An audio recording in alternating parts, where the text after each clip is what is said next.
Boa noite, nossos amigos da TV Ibis, boa noite Brasília, boa noite Goiânia. Estamos iniciando a nossa quarta aula do curso Ondas de Transformação 2. Nesse curso do segundo semestre, nós temos estudado a nossa sombra, ou, dentro das palavras evangélicas, as trevas que dá dentro de nós, ou os infernos interiores que nós criamos a partir da nossa própria conduta e dos nossos pensamentos. Então, o Baldi tem nos explicado que Satanás, como símbolo de individuação da maldade que existe em cada um de nós, está presente dentro do campo da dualidade do antissistema. A dualidade é patrimônio do antissistema. Não existe nenhuma força nesse universo que a gente vive que não seja dual. E nós estamos estudando como é que essa força se comporta dentro de nós a partir daquela passagem de Jesus: se as trevas que há em ti são, se a luz que há em ti são trevas, quão grandes serão as tuas trevas. A partir daí, a partir também de uma pergunta do Adael, nós então fizemos uma série de perguntas que, antes da gente ver como sair das trevas, a gente tem de ver a extensão dessas trevas. E a partir daí nós começamos a estudar de onde ela veio e terminamos na semana passada, falamos alguns slides de há quanto tempo. Então nós estamos estudando há quanto tempo essas trevas estão dentro de nós. Justamente para que a gente não tenha essa visão de que com um mínimo esforço, ou com esforço de superfície, ou com determinadas condutas mentais, nós vamos sair desse processo. Ele é muito mais amplo, muito mais profundo, e se nós compreendermos a extensão dele, nós poderemos então ter a certeza de como trabalhar e trabalhar de uma forma adequada. Aí sim nós podemos discutir como sair, como agir.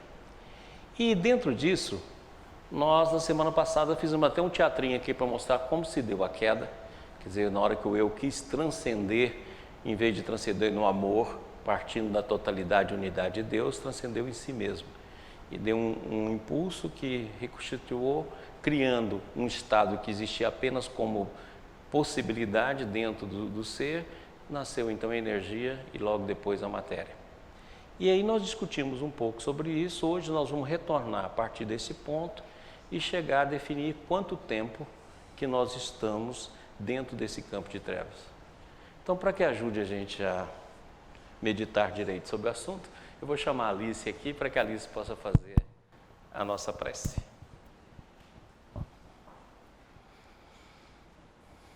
Querido e amado Mestre Jesus, nós rogamos a Tua presença entre nós, agradecidos por mais esta maravilhosa oportunidade, que possamos nos unir em Teu nome e que a Tua presença esteja entre nós hoje e sempre, que assim seja. Nós temos a Alice de Goiânia e de Brasília, né? Essa é a Alice de Goiânia. Vamos lá. Então, a quarta aula, e vamos discutir continuidade do esclarecimento sobre a queda e há quanto tempo estamos na trajetória de trevas. Vamos lá. Próximo slide. Lembra da semana passada que nós fizemos um teatrinho sobre isso aqui?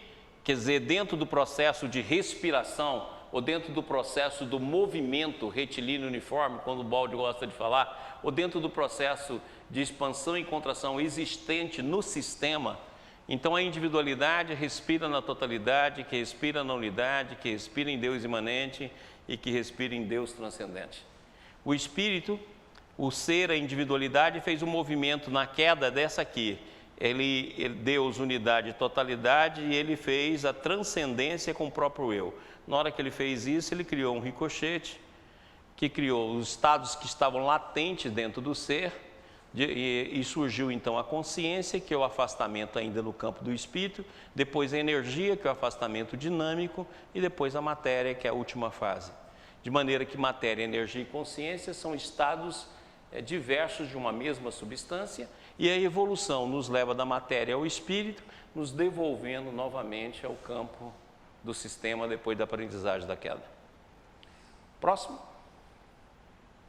Isso aqui também nós mostramos para que a gente entenda definitivamente a questão da queda no que concerne ao Big Bang. Então nós mostramos que a queda em sentido coletivo ela é rápida, porque todo o processo se desenvolve, aqueles que têm um maior impulso vão cair mais distante, aqueles que têm menor impulso vão cair em menor posição, em uma posição mais ampla. Mas depois, gradualmente, ele vai fechando, porque quando surge a energia e a matéria, você então vai brecando esse processo e vai demorando mais. É por isso que individualmente a queda é gradual e coletivamente ela é rápida, ou seja, ela faz parte de um todo acontecendo dentro de um campo de ordem. Aí nós mostramos que existem várias dimensões, e a última dimensão da queda é o nosso Big Bang. Entendendo o Big Bang aqui como o Big Bang do multiverso ou do multi-universos, ou seja, o Big Bang cíclico, porque nós vamos ver hoje na aula de hoje que os ciclos nada mais são do que a abertura progressiva de contato de uma dimensão com outra. Então, em relação a cada dimensão dessa aqui representada, está meio um pouco apagadinha, mas dá para ver. Uma dimensão dessa, uma dimensão tem vários ciclos. Os ciclos unem uma dimensão à outra e você vai participando desses ciclos até que você retorna.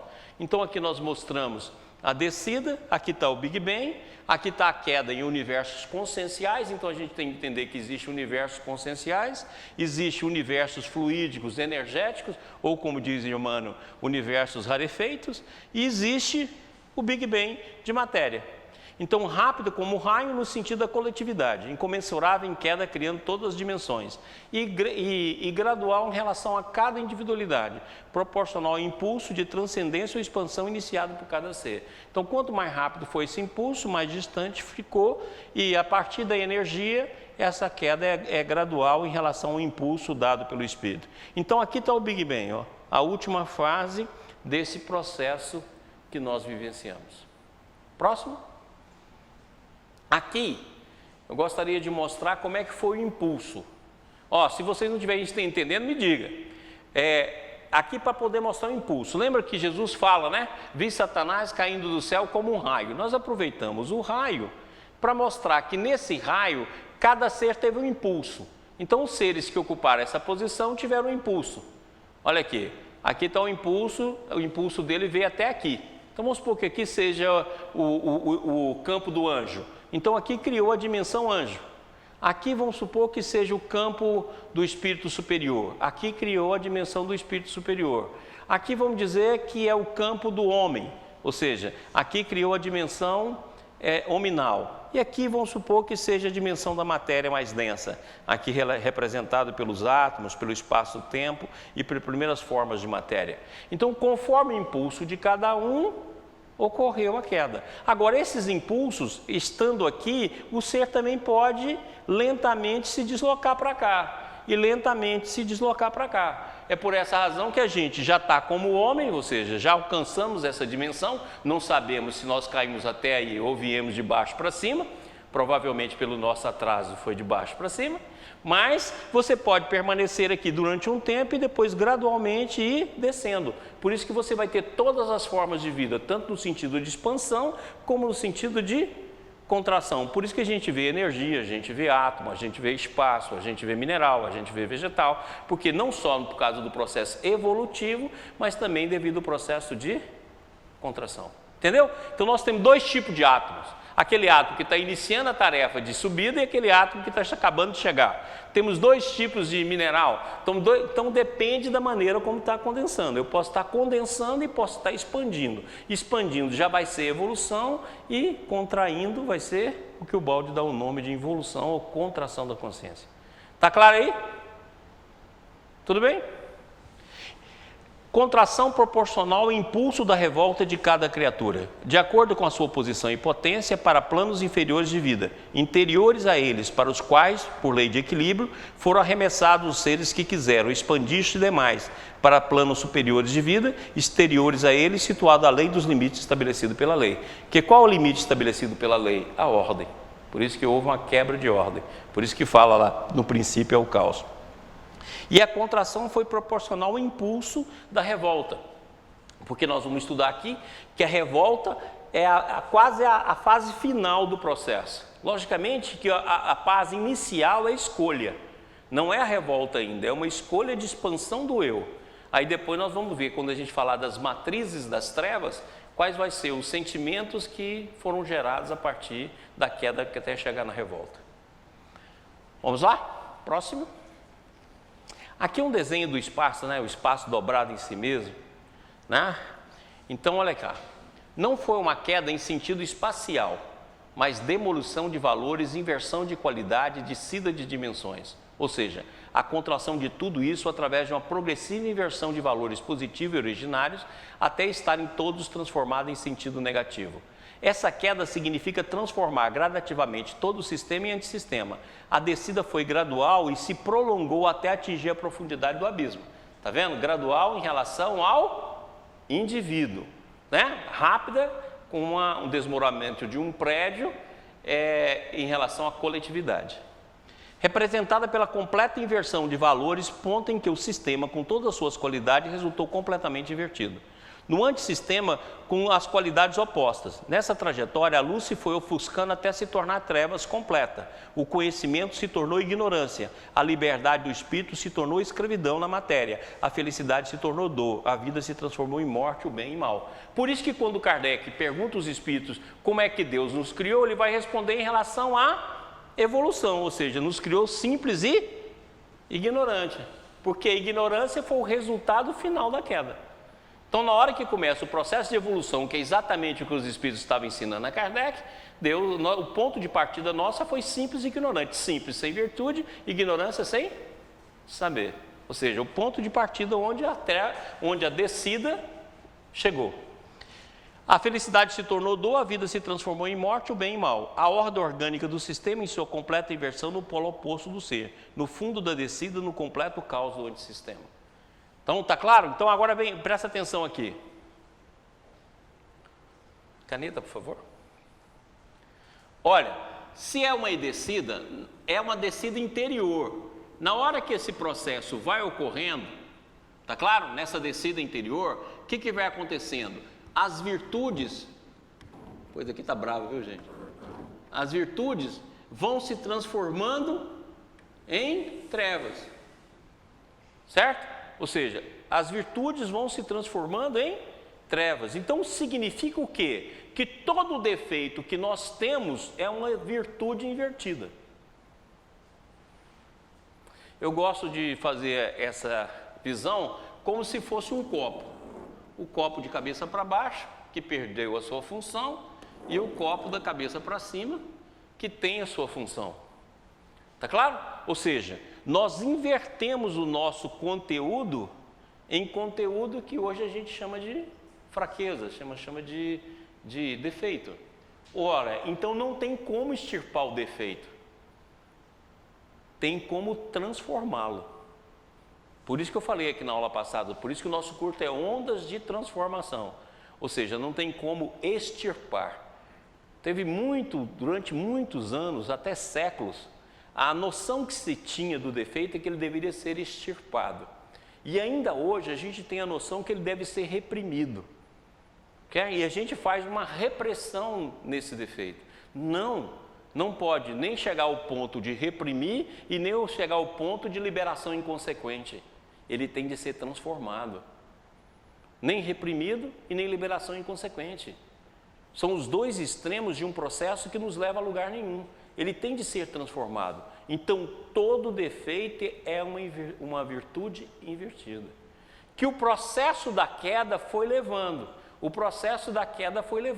E é fácil a gente entender isso se nós entendemos o processo, por favor, se a gente entender o processo da espiral, certo? Se nós estamos aqui em cima, fomos lá embaixo, estamos lá em cima, e fomos lá embaixo, e se aqui a gente está, aquilo que a gente tinha lá se transformou em trevas aqui. Entendeu que só existe uma maneira agora de retornar à virtude se a gente subir? Até que a subida e a descida sejam em virtude?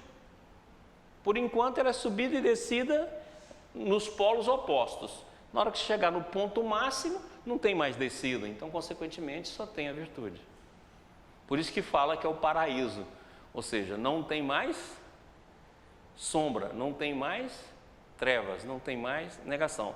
Por isso que quando você pega, eu já falei isso aqui, mas quando a gente pega lá a Bíblia, está lá no 7º dia Deus descansou. Ou seja, a partir do processo que houve a criação do sistema, de um antissistema, quando o antissistema termina, existe o quê? Um descanso de todos os seres, ou seja, qualquer luta, dualidade terminou. Por isso que a expressão usada foi descansa. Certo? Porque todos os seres se harmonizaram em Deus. Tudo bem? Voltemos então ao slide. Próximo. Gente, eu escolhi essa figura aqui, que ela é muito interessante, né? A gente vê na natureza, porque eu falo que na natureza tem formas que nos lembra sempre o sistema. É como se para onde a gente olhasse, a presença da criação vinda do Cristo e dos espíritos prepostos fizeram com que criassem ambientes sistêmicos e que a gente sempre recorde do sistema a partir daquilo que a gente toca e a gente vê. Por isso que a gente fala que na natureza está a presença de Deus. Não por aquilo que a natureza faz, porque na natureza tem luta, tem morte, tem um animal lutando contra o outro, consumindo o outro, mas pela beleza sistêmica que a gente vê em cada passo, em cada momento. Tanto é verdade que a gente já está chegando isso até na ciência, né? Já está falando em sistemas de organismos, já está falando em sistemas ecológicos, etc. Então aqui, ó, dá para a gente ver como é que foi essa espiral, né? De subida e de descida, e mostrar em cada camada dessa como se fossem camadas dimensionais. Alguns ficaram por aqui, que o impulso foi até aqui, outros aqui, porque o impulso foi até aqui, aqui ficou outros impulsos, até, logicamente, que isso aqui continua, é incomensurável. Mas para me dar uma ideia. Mas, ao mesmo tempo, tudo isso ocorreu num regime de ordem. Por quê? Porque se deu dentro do campo divino. Por isso que a doutrina espírita nos ensinou o fluido cósmico universal. O que é o fluido cósmico universal? O campo de informação e de ordem onde se deu a queda. Por isso que fala que é o fluido que transmite o pensamento divino. Ora, esse é o fluido que transmite o pensamento divino, ou o hálito divino, como diz André Luiz, o hálito dele mesmo, só pode ser o amor. E se é o amor, é ordem. E se é ordem, é verdade. E se é verdade, é um campo de informação. Então, caiu dentro de uma forma de ordem. Essa forma a gente dá o nome de fluido cósmico universal, de domínio da informação, de campo zero, como a gente quiser. Mas ele nesse regime de ordem. Como foi no regime de ordem, cada ser trazia em si o desequilíbrio, mas ficou ordenado no campo através de dimensões. Aqueles que caíram mais distante terão de voltar e percorrer o caminho. Aqueles que caíram até o caminho médio vão ter isso. E, paulatinamente, cada um fará o caminho conforme o campo de descida. E lembra, essa descida não é espacial, ela é interior. Por isso que toda vez que eu falo da queda, eu falo, é como se você estivesse no sistema envolvido por uma bolha. Lembra que eu sempre trago essa metáfora. Aliás, teve curso que nós trouxemos uma bolha e a gente dentro, para mostrar que, na verdade, você não saiu do sistema. Você está dentro de si mesmo, preso em si mesmo, como se você estivesse numa bolha egóica, fechado, mas permaneceu no mesmo local que você estava. Entendido? Pode, então, dizer-se que a desordem da queda ocorreu ordenadamente. Olha o que o Baldi fala. Pode, então, dizer-se que a desordem da queda ocorreu ordenadamente, ou seja, sempre contida dentro dos limites estabelecidos pela lei, que permaneceu sempre senhora do fenômeno. Este jamais lhe escapou das mãos, tendo sempre permanecido submisso sob o seu controle. Os que veem na queda uma imperfeição, inadmissível na perfeição do sistema, não compreenderam que se trata de uma imperfeição contida no âmbito da perfeição, regulada e dominada por esta. Isso é lógico. Porque quando a gente fala na perfeição do sistema, nós estamos falando na perfeição divina, onde o ser não é perfeito como Deus. Ou seja, o ser é perfeito relativamente à função que ele ocupa.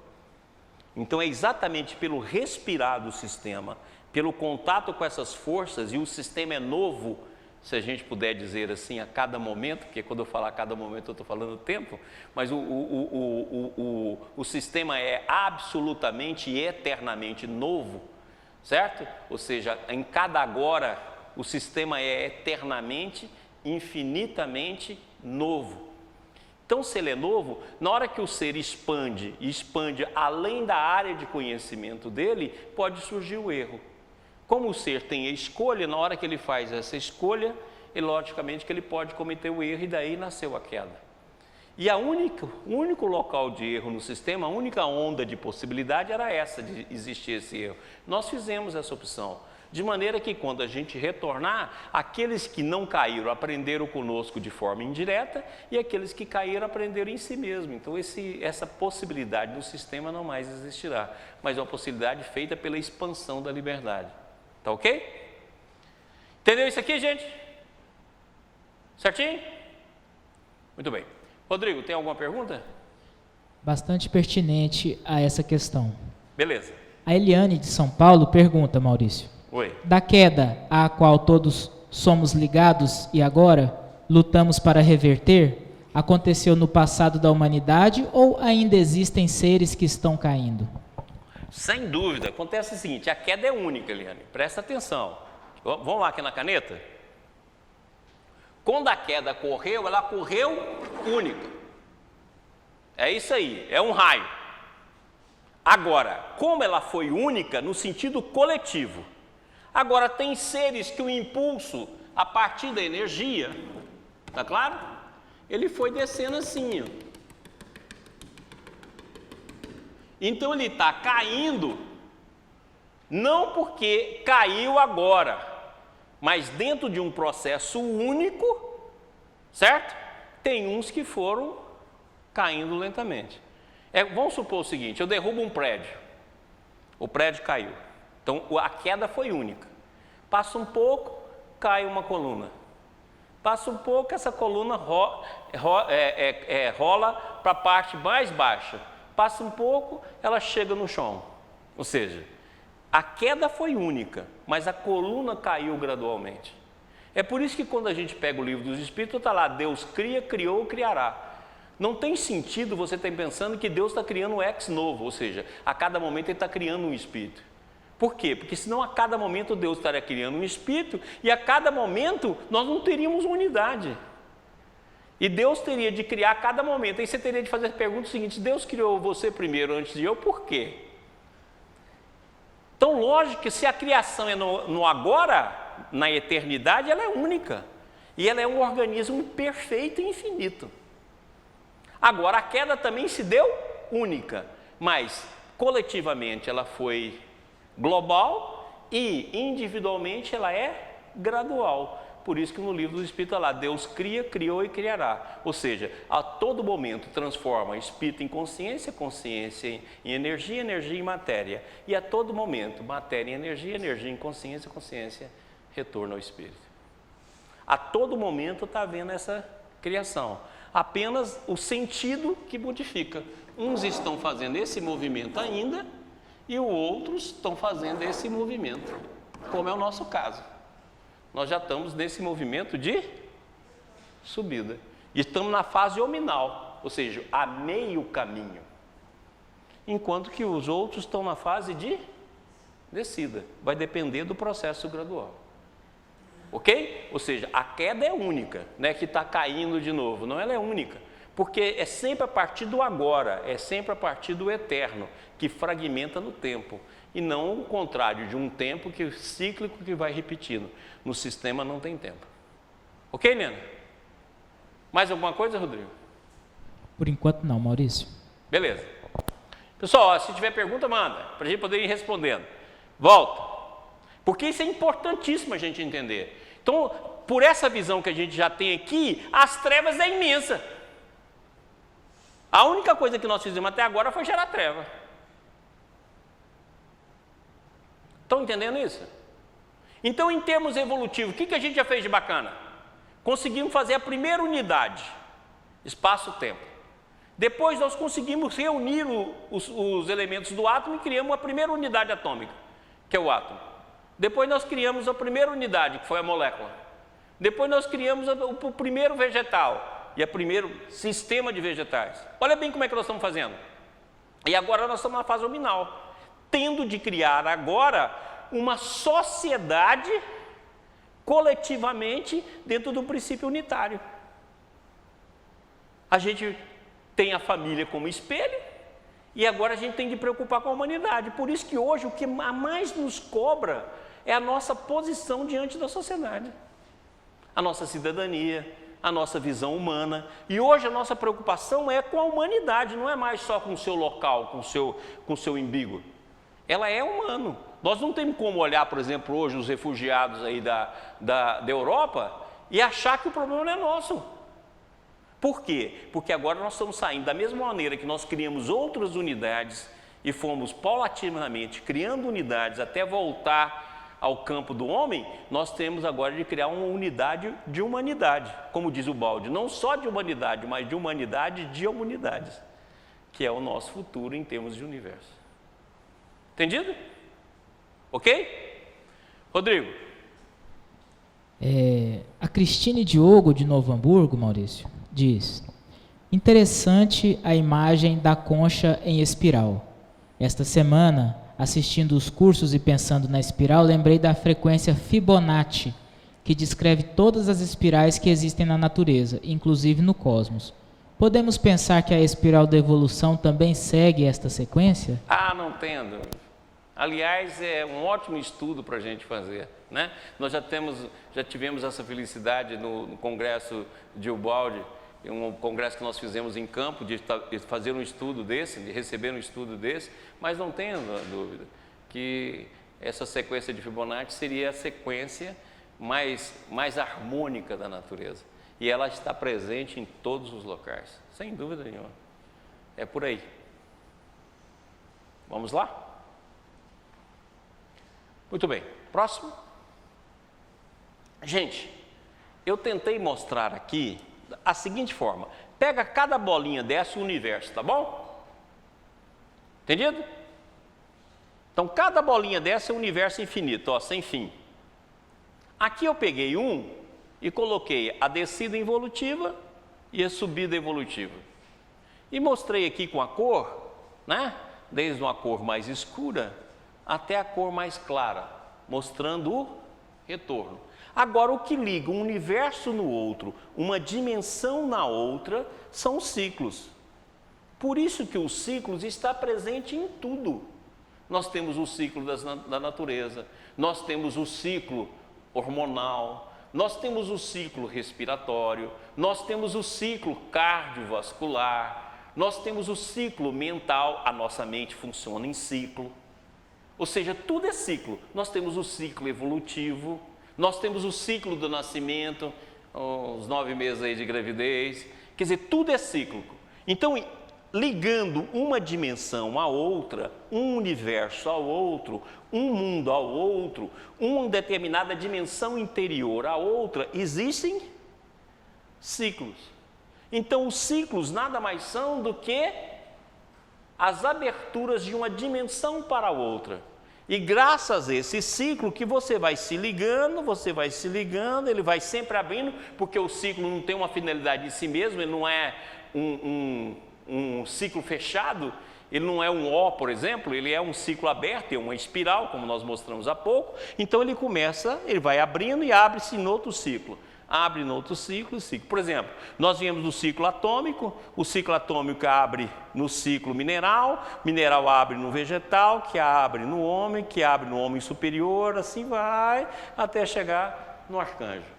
Da mesma maneira, cada mundo desse, cada sistema desse, seja ele mundo ou mundo interior, nada mais, o que liga um no outro são os ciclos. Então, os ciclos são as interações, a complementariedade e a interatividade entre planos diversos, sejam interiores ou seja dentro do campo universal.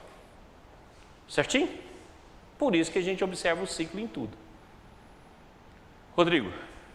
Só avisando ao pessoal da TV Ibis que a gente não faz as perguntas na medida que elas chegam, a gente aproveita o conteúdo que está falando, que está relacionado, né? Então, só para o pessoal saber. Em outras palavras, o Rodrigo está fazendo só fazendo seleção da sua pergunta, tá? Não deixa não. Manda abraço aqui para ele que ele está Ele está impedindo a comunicação de vocês comigo. Ó, vai lá, Rodrigo, você viu, né? Tô não. É um sensor, tá vendo?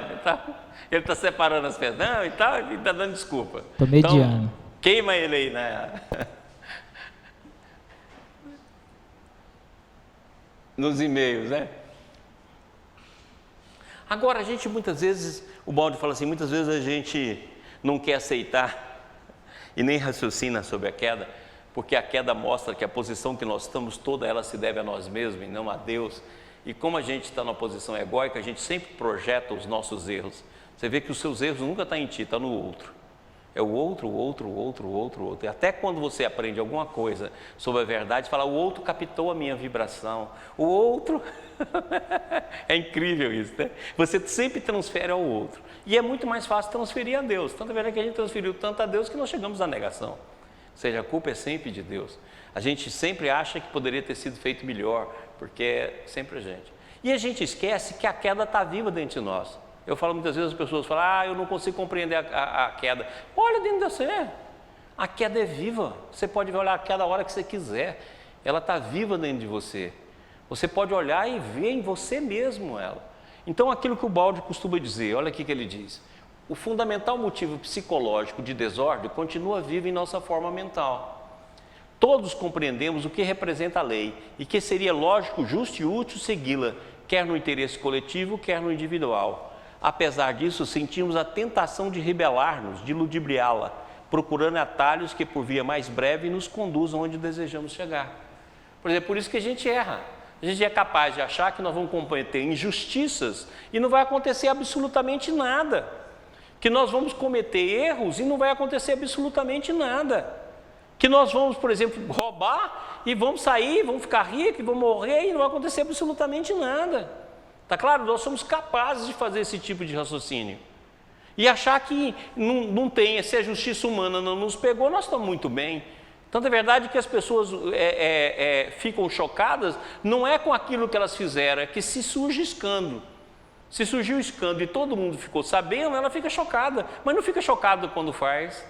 E não fica chocada por estar escondido. Isso é muito interessante. Por que ocorre esse processo? Porque, na verdade, a gente acha que é possível ludibriar, é capaz de ludibriar a presença divina. Nós falamos que Deus está em toda parte. E nunca vivemos dessa forma, nunca. Nós falamos que Deus é onisciente e onipresente e não tomamos conhecimento disso. E achamos que as nossas desculpas mentais são capazes de alterar o processo da justiça divina. Então não tem como, isso já está dentro da nossa alma, ou seja, já faz parte da nossa forma mental. Então as trevas estão não só na profundidade de nós, mas está na superfície da nossa mente. Ela está presente o tempo todo. Estão entendendo, gente? Ela está presente o tempo todo, ela não saiu de nós. Está há milênios dentro de nós. E nós ainda hoje pegamos ela dentro da gente e tenta ludibriar. São o desculpismo, é a inércia, é as palavras, é as promessas, é aquilo que a gente faz tentando mudar a visão divina. E aí, quando te aperta, você fala, eu não sei o que vai acontecer comigo. Como não? É só você estudar o que você está fazendo e o que você fez. A vida é matemática. Isso é desculpa que a gente dá. Então, presta atenção. Apesar disso, sentimos a tentação de rebelar e ludibriá-la, procurando atalhos que, por via mais breve, nos conduza aonde desejamos chegar. Mas ainda aqui, sem dúvida, obedecemos uma lei da vida, a lei do mínimo esforço, que deve ser seguida com inteligência, levando em linha de conta a estrutura do sistema em que todo eu sou só se valoriza em função do eu sou o centro Deus. Ou seja, só existe o verdadeiro ser quando esse ser faz parte da totalidade da unidade de Deus e não o ser que vive apenas em si mesmo ou dentro de um egoísmo ou egocentrismo egoísta. Certinho? E isso está lá em nós. Então você imagina há quanto tempo as trevas estão em nós. Ela iniciou na queda e permanece até hoje. E está dentro da nossa forma mental. Ok? Alice, tem alguma pergunta? Tenho, Alice de Goiânia. Maurício, tem tempo que eu quero te perguntar. Exemplos de virtudes, por exemplo, a gente já sabe trevas, algumas coisas, inveja, medo. O que seria o contrário da inveja, por exemplo? Do medo é a coragem que é a virtude? Não. Isso eu vou mostrar, tá? Bota aqui. Gente, aqui, ó. Nós temos de entender uma coisa. Se a única vida, o único eu sou... Tira aqui para mim, por favor. Pessoal, isso aqui é o karma que eu estou pagando para as vidas passadas. Toda vez que eu usava caneta, dava problema. Então eu estou pagando karma atualmente aí com a nova sede do IBS.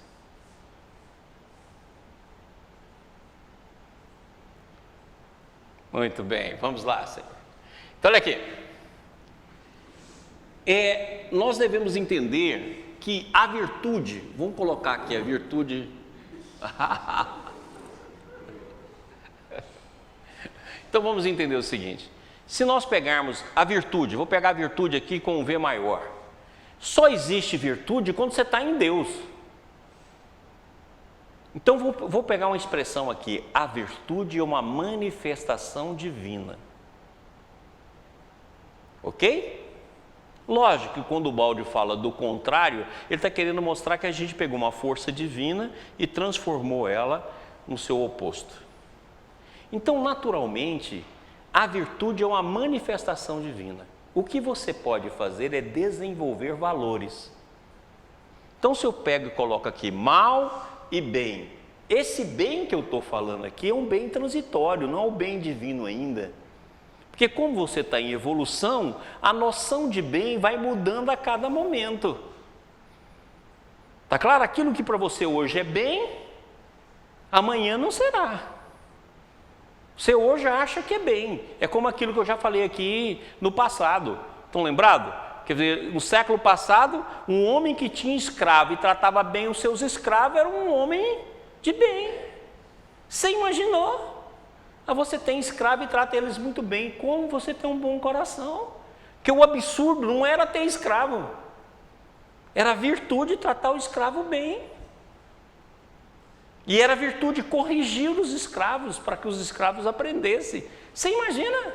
E isso era a noção de bem na sociedade.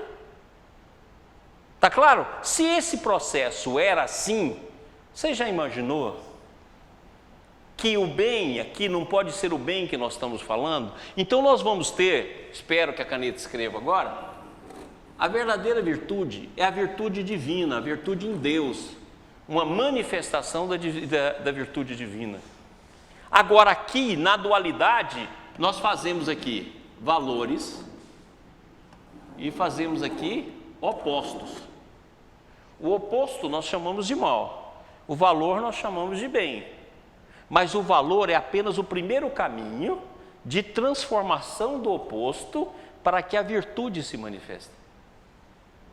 É por isso que Jesus, quando a hemorroísa toca nele, ele fala assim, de mim saíram virtudes. Ou seja, a manifestação divina em si. Então isso eu gostaria muito que a gente gravasse. Na luta da transformação, nós vamos transformando oposto em valor. Até que em determinado momento a virtude se manifesta.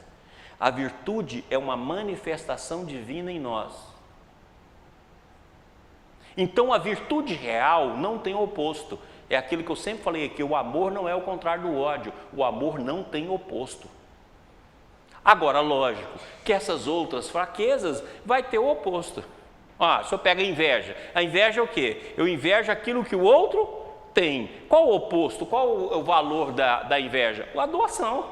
Se eu invejo aquilo que eu tenho, eu dou. E qual o caminho para mim fazer isso? O primeiro caminho eu vou ver o que eu invejo no outro e vou fazer o esforço para me conquistar por mim mesmo. E por aí eu doar. Ou seja, é o caminho da transformação. Isso nós vamos discutir muito. Na hora que nós chegar lá, quais são as matrizes das trevas, nós vamos detalhar esse processo. Mas eu gostaria de insistir aqui nessa ideia que a gente tem que colocar desde os primeiros cursos aqui no IBS. Ou seja, você não desenvolve virtude. Virtude não é algo que é desenvolvida. Virtude é algo que você entra em ressonância, que você manifesta. Por isso que o Baldi fala que o conhecimento, a verdade, não é algo que você possa fazer proselitismo. Certo? é algo que você adquire por ressonância.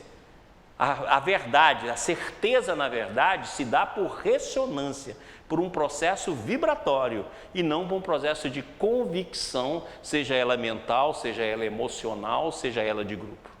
Não. Ok? Voltemos aqui. Próximo. Continuando com o balde. E assim como o primeiro anjo rebelde, o homem ordieno, centralizador, egoísta de todo o seu eu, preocupado somente com o triunfo próprio, separadamente realiza o mesmo processo de reviravolta do sistema. Por que a nossa sociedade ainda é o caos? Porque perdura até hoje a mesma conduta que foi originada no sistema. Ou seja, eu vivo para mim. No máximo que eu consigo é expandir meu orgulho. Eu vivo para mim e para minha família. Então, eu expandi um pouco o orgulho. Olha só que interessante. Para que a gente faça essa transformação, nós vamos expandindo o orgulho. Nós vamos chegar no altruísmo pela expansão do orgulho. Então, aqui você começa, expande o orgulho em relação à família. Depois em relação ao grupo familiar. Depois no grupo social seu. Depois você vai expandindo. Até que em determinado momento essa expansão chega na humanidade. Ou seja, você vê que a nossa própria maneira de conduzir a transformação do oposto em valor é a expansão do próprio defeito. A gente vai expandindo. Você protege a sua família. Tanto é verdade, por exemplo, se você torcer para um time e ver um torcedor do seu time passando por algum problema, você vai lá defendê-lo e você nunca o conhece. A expansão do orgulho é o processo pelo qual nós caminhamos para o altruísmo. Olha só que interessante. Você sempre vai ver que em tudo que a gente faz tem um interesse. Sempre. Por quê? Porque é o oposto. Agora, se é assim, nós estamos até hoje em queda. É isso que eu gostaria que a gente entendesse. E olha como é que o processo é profundo, ele não pode ser com essas coisas superficiais. Eu vou lá fazer um mantra, eu vou lá fazer uma meditação e estou livre. Gente, acorda. O processo é muito mais profundo. Eu posso me auxiliar em determinado momento dessa ou daquela meditação, dessa ou daquela concentração, dessa ou daquele mantra, mas achar que nós vamos transformar assim, nós temos bilhões de anos dentro desse processo. E só existe um jeito, descer lá e pegar cada processo negativo nosso, olhar para ele e trazer ele para o valor, até que de tanto trazer para o valor, a virtude se manifeste. Aí ela vai manifestando, é aquilo que a gente vai encontrar em Paulo de Tarso. No final da vida de Paulo, Paulo foi claro, não é eu que vivo mais em mim, mas o Cristo vive em mim, ou seja, eu agora tenho ressonância com Cristo e manifesto Ele. Mas é um processo árduo, duro, difícil. E é de transformação e não de exclusão. Ok? Pessoal da TV Ibis, pessoal de Goiânia, Brasília, pessoal da TV Ibis aí, tudo bem? Se não tiver, manda pergunta para a gente discutir isso aí. Certinho? O censor Rodrigo vai fazer uma pergunta. Vamos lá, o que o censor quer? O censor está até bonzinho, hein? Fernando, de Belo Horizonte. Ainda sobre o processo continuado da queda no antissistema, o que determina o atraso ou o adiantamento da descida de uma individualidade em relação à outra? E se não seria mais vantajoso, entre aspas, cair mais cadenciado do que mais veloz, em benefício da percepção do exemplo de outros? Vem cá, coloca aqui.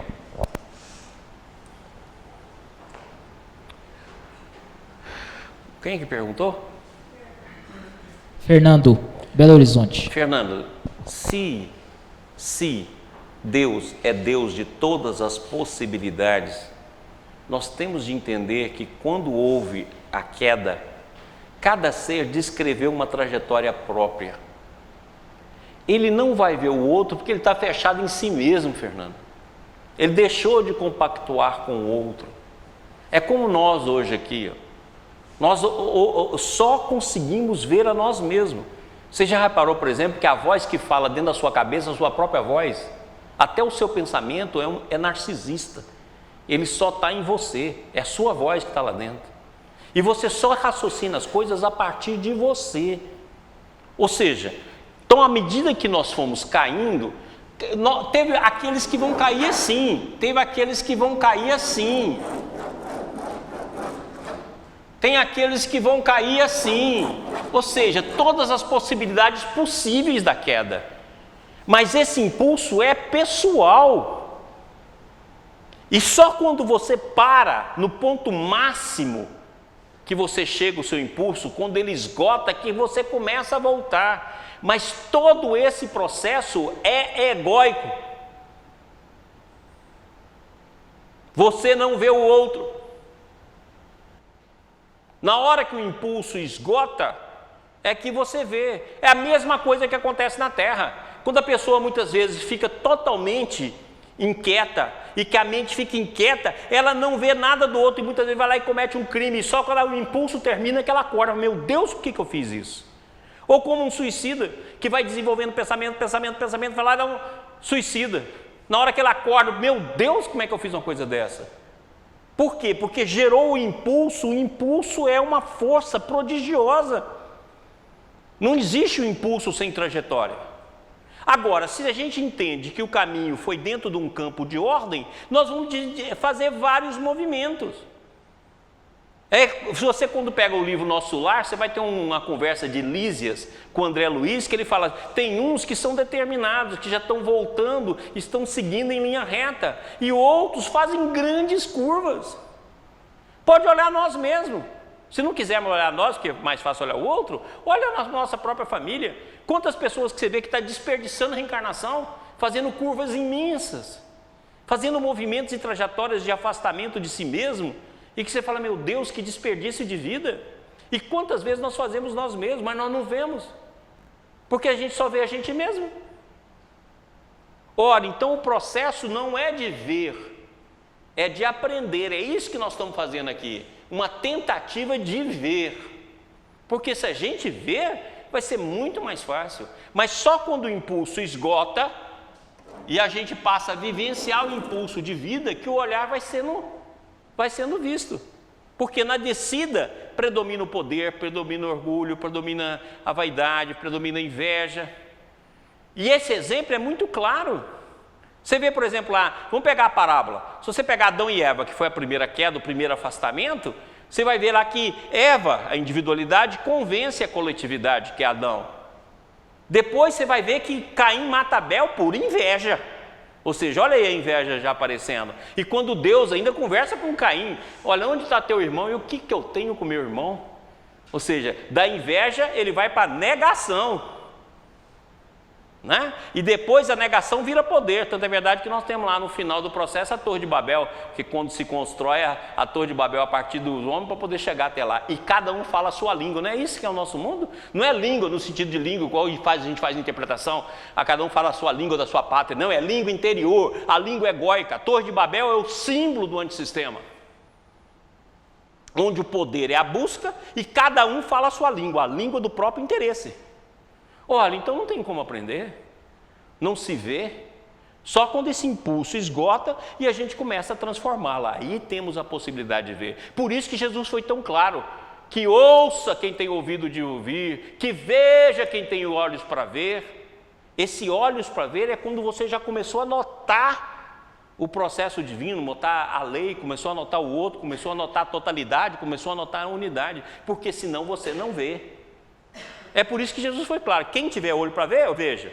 Quem tem olho para ver, veja. Quem tem ouvido para ouvir, ouça. Porque quem não tiver, é conto de carochinha, vai passar e não vai ver. Como aconteceu conosco durante milênios. Nós estamos fazendo um esforço agora de querer ver com meio olho. Um quarto de olho, né? Vamos lá. A Eliane de São Paulo pergunta, Maurício, quando estamos meditando sobre a queda, sobre nós, e percebemos criaturas miseráveis, dentro de nós, é a mente fantasiando ou somos nós mesmos?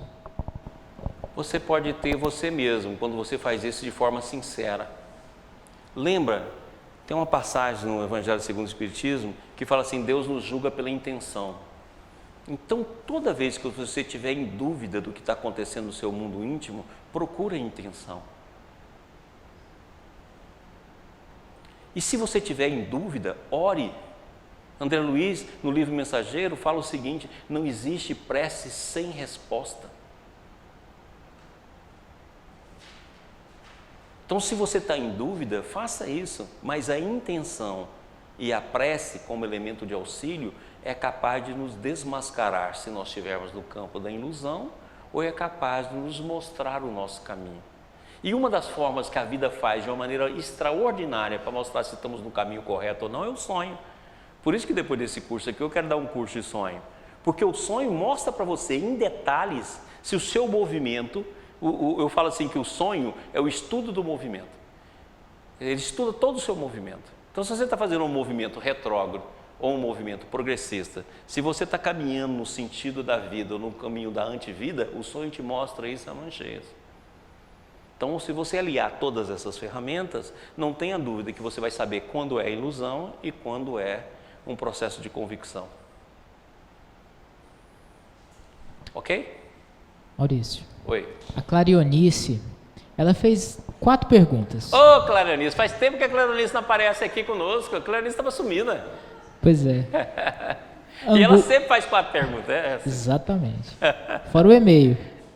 Angústia é o chamamento interior para novas descobertas sobre si mesmo? Não, angústia é o ponto onde você chegou por ter cultivado as trevas. É chamamento? Não tem a menor dúvida, mas angústia é o tecido que você teceu com os pensamentos anti-vida, ou como diz o Balde, o pensamento antissistêmico, ou como o pensamento de treva. Então você vai tecendo os pensamentos, em dado momento forma a angústia. Então angústia significa assim, eu consegui traçar o que eu comecei. Agora é angústia. Então agora eu tenho de pegar essa angústia e transformá-la.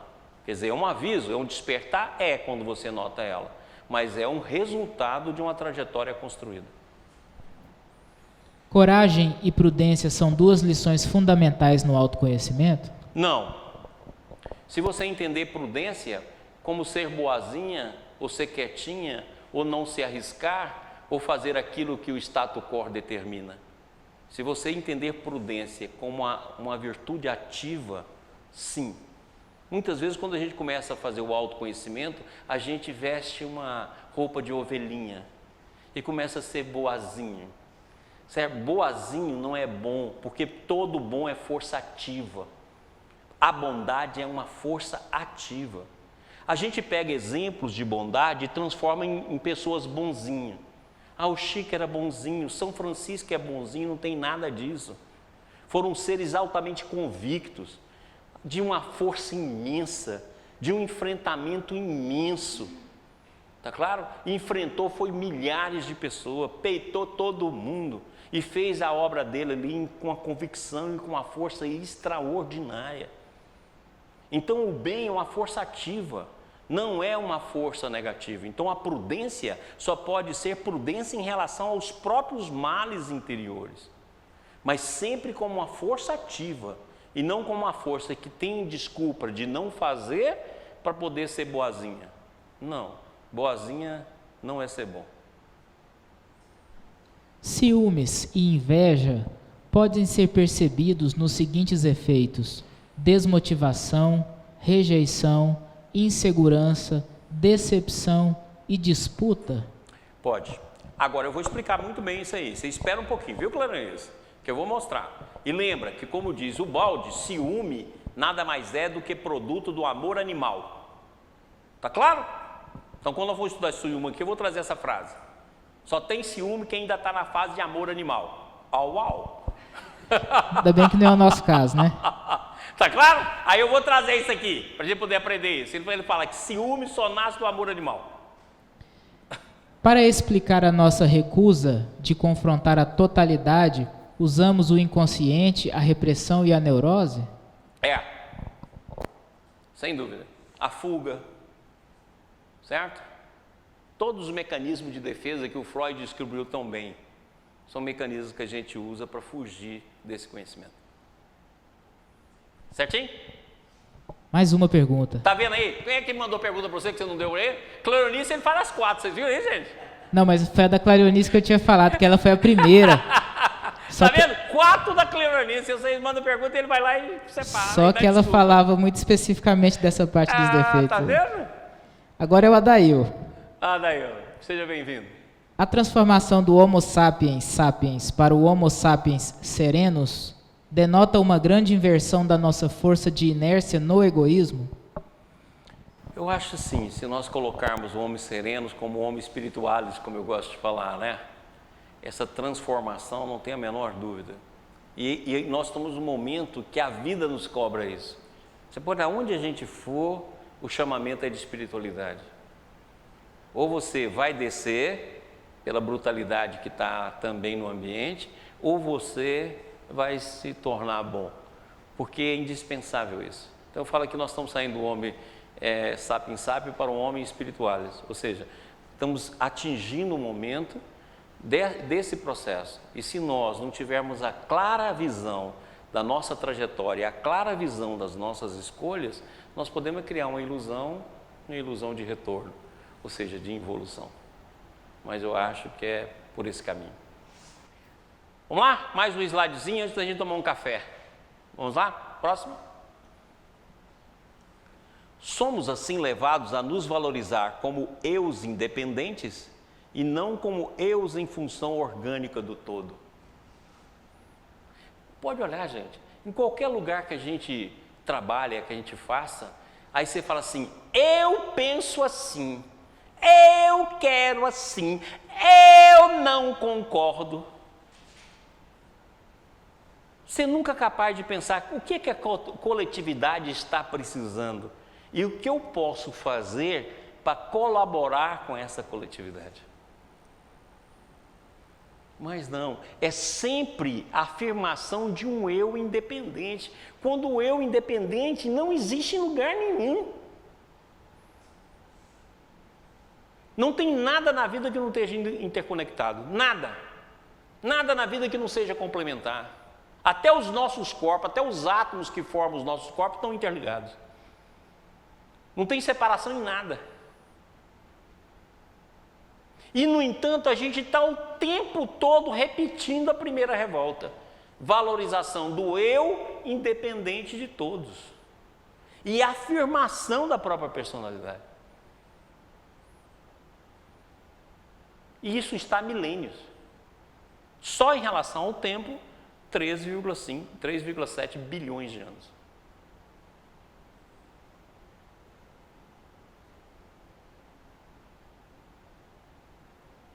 Ok? Depois dessa, nós vamos tomar um cafezinho, relaxar um pouco a cabeça, tomar uma água. Dentro de 10 minutos a gente volta. Pessoal, estamos voltando. Vamos lá? Retornando a nossa aula para a gente terminar. Durante o intervalo, geralmente nós estamos passando propaganda dos outros grupos Pietro Baldi. Inclusive, quem tiver grupo aí na sua cidade, manda para a gente divulgar aqui pela TV. Mas hoje nós fizemos que o pessoal teve de ficar tentando arrumar a caneta, que vocês viram que a caneta estava muito boa no início da aula. Esse cara aqui tentando, tiveram um problema técnico, foi por isso que não apareceu. Mas em todos os nossos intervalos, o intervalo já tem esse propósito, nós vamos divulgar os grupos. Então, quem tiver grupos aí, por favor, ou outros grupos que queira divulgar dentro dessa visão ampla de síntese, de trabalho de espiritualidade, só mandar que a gente coloque e divulga. Muito bem. Rodrigo.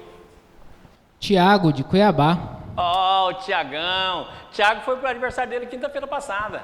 Esqueci de falar aqui, até liguei para ele. Ora, o cara tá vivo. Tá vivo. Ou então foi psicografado, né? Ué. Maurício, qual é o mecanismo das nossas quedas psicológicas? Um forte abraço a todos os amigos da família Ibis. Olha, lembra que quando nós trabalhamos aqui, mostramos as várias quedas, a primeira queda, a segunda queda, né, a queda do homem, depois a queda planetária, a queda espiritual, a queda reencarnatória, e nós mostramos também a queda psicológica. Então, o Baldi fala o seguinte, o universo é feito de um tipo único que se repete em várias dimensões, ou seja, mesmo processo.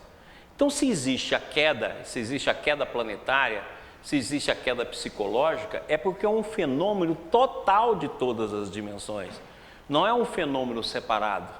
Então, logicamente, que a queda psicológica nada mais é reflexo de todas essas quedas, de todas as nossas angústias, de todas as nossas depressões, e nada mais é do que a vivência nesse tecido de trevas que nós mesmos construímos com as nossas trajetórias.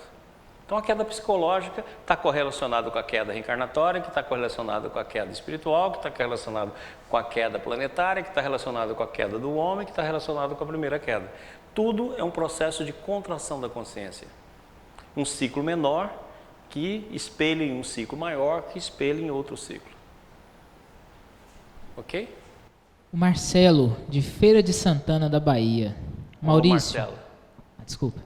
Maurício, hoje começo a conhecer o capeta interior e achava que tinha que ser bonzinho. Saindo um pouco, você pode explicar a conexão de sistema e antissistema, já que não existe o exterior, qual o ponto de contato entre eles? Será que o nascimento de uma supernova é a morte do buraco negro? Marcelo, prazer falar contigo. Olha aqui, coloca aqui para mim. Marcelo, olha aqui. O que une o antissistema? Ó, a caneta foi arrumada. O que une o antissistema ao sistema? Vamos fazer alguma síntese. A primeira coisa é o movimento. Olha, movimenta o átomo, movimenta a molécula, movimenta o ser em qualquer dimensão. E no sistema, a respiração do sistema é aquela respiração que nós já falamos aqui: individualidade, totalidade, unidade, Deus, Deus transcendente. Deus transcendente, Deus imanente, unidade, totalidade, individualidade. Tá claro? Ou seja, tudo está em movimento. O nosso movimento ainda é um movimento caótico, mas é um movimento. Então, a primeira ponta que une sistema e antissistema é o movimento. E esse movimento é expresso num ciclo. Porque se não tivesse esse ciclo, não teria como voltar. Não voltaríamos ao sistema. Então, na verdade, é um ciclo, né? Que faz parte de um ciclo maior, que faz parte de um ciclo maior, faz parte de um ciclo maior, até que atinge o sistema. Ou seja, sempre é um ciclo e sempre é o movimento. E o que une sistema e antissistema como elemento é o amor. Por isso que Jesus foi claro: o amor resume todas as leis e todos os profetas. É o amor. Então, essa é a trajetória que vai abrindo paulatinamente e a trajetória do amor. Ou seja, esses são os elementos de interconexão. Lógico que à medida que a gente vai estudando, nós vamos ver que o sistema está presente em todos os momentos, assim como o antissistema. Os espíritos guiados pelo Cristo, que plasmam planetas como o nosso, ele plasma dentro de uma ideia sistêmica. Então, consequentemente, nós vamos ver o sistema na natureza, nós vamos ver o sistema dentro de nós vamos ver o sistema ao redor de nós, vamos ver a presença divina, quer dizer, de várias formas. Mas isso aqui resume movimento, trajetória, ciclo e amor. São os elementos que a gente pode falar que fazem a conexão entre esses dois mundos.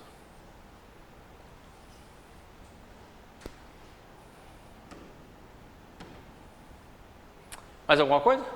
Sem perguntas. Próximo. Isso aqui nós já vimos, lembra da pergunta do Adail? Vamos passar rapidamente aqui que nós já vimos. Analisaremos tudo isso para melhor poder compreender o que devemos realmente entender por personalidade de Satanás.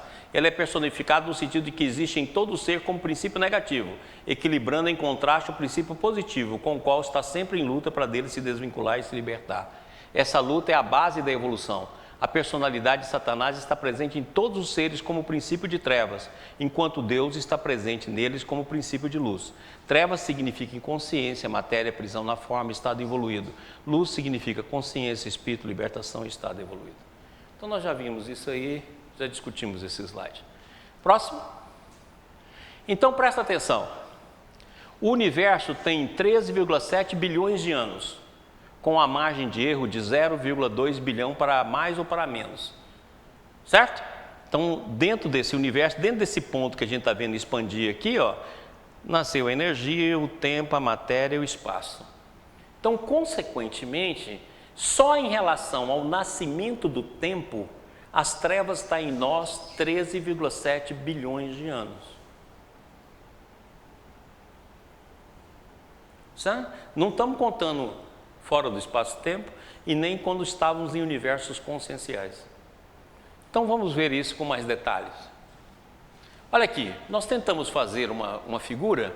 Aqui está o sistema. Como nós não saímos do sistema, nós representamos aqui o sistema com linhas tracejadas para mostrar que ele é infinito. E aqui está o movimento, ó, a primeira queda ou contração interior da consciência até um ponto de estabilização na dimensão consciencial. Depois nós vamos lá fazendo a queda, né, progressiva até estabilização nas dimensões energéticas ou sutis. Depois ela aprofunda nas energias adensáveis, tempo, espaço e matéria. Aí nós evoluímos, que é essa fase que nós estamos, evolução em dois mundos, ou podemos evoluir em linha reta, ó, que é a obra que o Rustem fala, certo? Mas a gente cai, a segunda queda ou queda dos homens. Vamos evoluindo em dois mundos, que é a evolução em dois mundos, que André Luiz explica tão bem. Aí tem a queda planetária e a gente vai embora. Certo? Ou seja, a nossa trajetória, desde que saímos, em termos psíquicos, do sistema, nós fazemos uma trajetória de queda. Uma trajetória de contração, estabilização, contração, estabilização, contração, estabilização, evolução, estabilização, e estamos aqui caminhando para a queda planetária da Terra, para aquilo que chama de planetão. Ou seja, a nossa trajetória, apesar de altos e baixos, é toda ela feita ainda em regime de queda. Então as almas que conseguirem permanecer no planeta, e Jesus deixa bem claro, né? Os mansos herdarão a terra. Ora, então aqueles que foram mansos e herdar a terra, olha que Jesus não fala que o manso herda do céu, né? Ele fala o contrário, puros de espírito verão a Deus, mas os mansos herdarão a terra. Ora, se os mansos herdam a terra, então consequentemente aqueles que conseguiram vão fazer pela primeira vez um processo de saída da degradação. Por quê? Nós já fizemos todos esses movimentos, ó, todos esses movimentos. Aqui está o homem simples e ignorante de Kardec, qual que eu destaquei aqui. Aí evolui. Se você tivesse feito evolução em linhas retas, né, linha reta moral, você teria voltado ao sistema. Como não fez, então a trajetória é de no mínimo 13,7 bilhões de anos. Essa é a trajetória que nós estamos fazendo nas trevas. Ou seja, sempre as trevas, como é dual, as trevas sempre têm ganho, certo? Ou seja, como é sempre dual, você tem desenvolvido coisas aqui, mas você sempre tende para o lado das trevas. Entendeu isso aqui? Deu para entender, gente? Próximo. E isso então faz com que surja o quê? Que tudo isso está dentro da nossa alma, ó. Todas essas histórias. Então eu tentei colocar, aqui está o espírito, fora do espaço-tempo. Aqui está a consciência, aqui estão os níveis de consciência. Aqui estão os campos mentais que derivam dessas consciências. Aqui estão os vários tipos de mente que derivam desses campos mentais. Aqui estão as impersonalidades encarnadas e desencarnadas que nós já tivemos. E aqui está a casa mental. Ou seja, tudo isso aqui está na nossa casa mental, dividida em 3 andares: subconsciente, consciente e superconsciente. Então nós podemos começar a pensar que existe um subconsciente arcaico, aquele das encarnações longínquas, das primeiras quedas, dos primeiros contingentes. Eu falo assim que existe um subconsciente arqueológico, ou seja, aquele distante, aquele que está um pouco além do arcaico, né? E existe o consciente passado, existe o inconsciente recente ou subconsciente. Então é um mundo imenso que tem aí dentro. E aqui no superconsciente está toda a parte positiva que mesmo dentro desse processo de dualidade nós também desenvolvemos e existe na nossa alma como potencialidade. Então nós estamos começando a estudar o inconsciente agora. Vemos algumas camadas, já começamos a compreender que existem camadas de vida, mas não, existem histórias muito mais longas. Não é só as camadas de vida, não é só as reencarnações. Existem vidas em outros planetas, existem vidas em outras dimensões, existem vidas em outros processos. É imensa a nossa história. Então essa casa mental é uma casa que tem no mínimo, dentro do estudo da ciência e do nascimento do tempo, 13,7 bilhões de anos. Quanta coisa não tem essa casa? E essa trajetória que nós estamos fazendo é uma trajetória de queda até hoje. Ou seja, o nosso gráfico pode ser igual aqueles gráficos financeiros, né? Sobe, desce, mas o final é uma curva descendente. Próximo. Então nós tentamos, lembra que quando nós terminamos o curso passado, nós terminamos com a cruz, que eu representava essa cruz e mostrava, né? Lembra? Que cada um tem de carregar a sua própria cruz. Foi uma das últimas aulas lá que nós demos no curso 1. Aqui repetimos essa cruz, tem uma trabalhadinha nela para ficar melhor. Então aqui está a personalidade atual. Do lado aqui da cruz está todas as personalidades diabólicas que você já formou.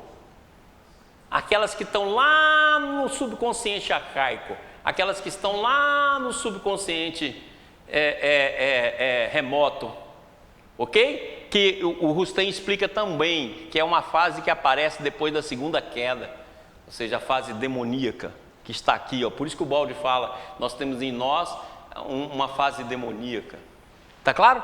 Aqui está a fase determinística da evolução, evolução determinística, espaço, tempo, átomo, mineral, vegetal, animal, homem neutro, simples ou ignorante. Aqui está a trajetória que poderíamos ter feito em linha reta voltando ao sistema, que é esse S aqui, mas nós não fizemos, caímos para cá. E depois reencarnamos em vários planetas, que estão as personalidades encarnadas e desencarnadas, passado recente, próximo, distante, remoto, arcaico. Aí você pode classificar como você quiser, mitológico, não tem problema, certo? Ou seja, você tem várias personalidades. Aqui eu mostrei o caminho da evolução e mostrando que tudo isso tem no mínimo, em termos de tempo, 13,7 bilhões de anos, sem contar o período consciencial, sem contar antes do nascimento do tempo e espaço. E isso tudo é uma obra que você tem de fazer contigo mesmo. E a Brina, é você, só você pode sair de tudo isso. Só você que pode descobrir tudo isso. E só você pode transformar tudo isso. E aqui também estão as nossas potencialidades, que também já estão em nós, porque se o mundo é dual, se ele é dual no sentido demoníaco, é dual no sentido da inércia, de personalidades inerciais, ele também tem a parte superior que está em nós como potencialidade. Então dentro de nós, pegando a escala espírita para ficar mais fácil, nós temos o ser benévolo, temos o ser prudente, tem o ser superior, nós temos o anjo e temos o arcanjo. Estão dentro de nós como potencialidades. Essas forças estão como forças vivenciadas. Essas todas nós vivenciamos. E essas daqui estão como potencialidade, esperando que a gente acorde e abra. Então esse é tudo que tem dentro de nós. Então imagina, gente. Imagina.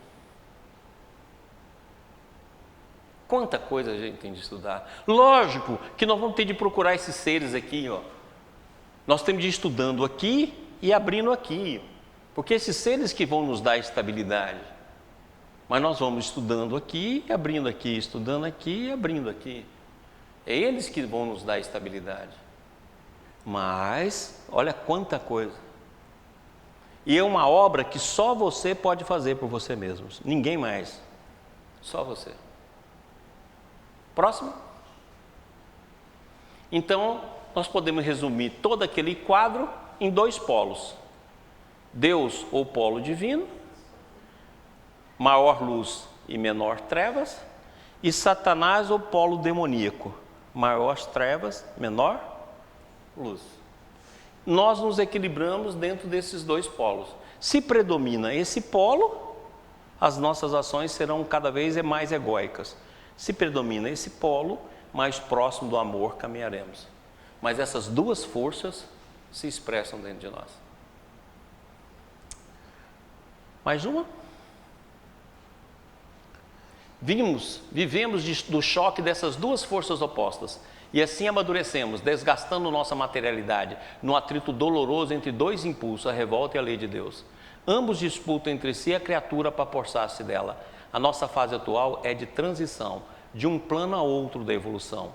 O fenômeno não pode permanecer existindo sempre nessa forma. O próprio fato de ser ele constitui por um tornar-se, impele-o fatalmente para a sua solução. Um dos 2 impulsos tem de vencer finalmente. Do estudo da estrutura cinética do processo, deduz-se como lógica e necessária a conclusão que só o impulso de Deus, por ser o mais potente, pode vencer. Da fatalidade desse resultado é impossível escapar. A positividade do sistema não pode deixar de acabar demolindo e reabsorvendo toda a negatividade do antissistema. Então são as 2 forças, né? Nós estamos aqui, ó, entre essas 2 forças e esses 2 processos. Mas no final, o tornar-se vai demolir o antissistema. Pronto? Próximo. Subindo o caminho da evolução, que significa regresso ao sistema, basta saber subir para a espiritualidade, que constitui os planos mais altos da vida, para neutralizar os efeitos da queda, percorrendo a estrada oposta da volta e encontrando dessa maneira, de acordo com a estrada percorrida, a sensação da presença de Deus e a percepção de seu pensamento presente. Então, olha bem, eu gostaria que todo mundo prestasse disso aqui, que é o nosso último slide da noite.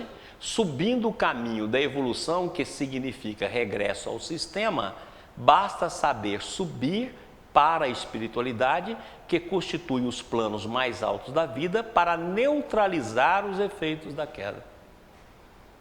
Então, nós já colocamos aqui a primeira saída, que é depois de ver tudo isso aí, eu fiz questão de colocar esse slide, que é a primeira saída.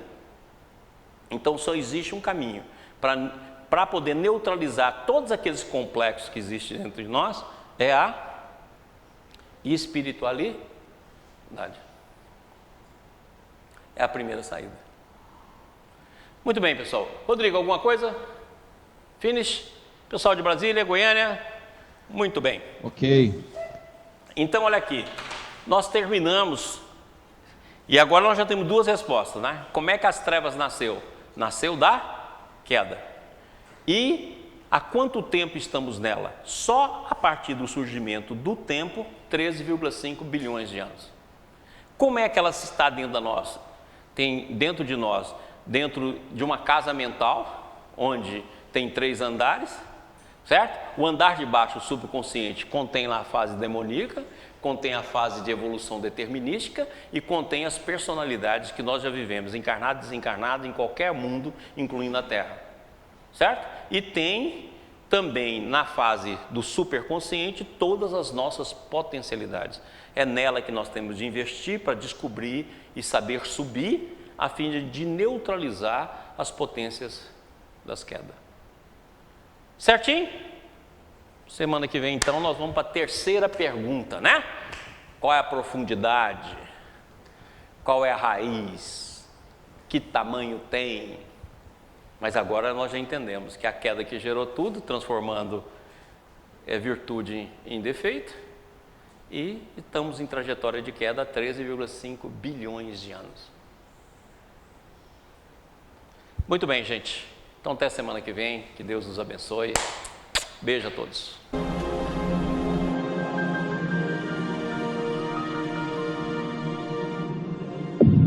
IBS, Instituto Brasileiro de Benemerência e Integração do Ser. www.ibis.org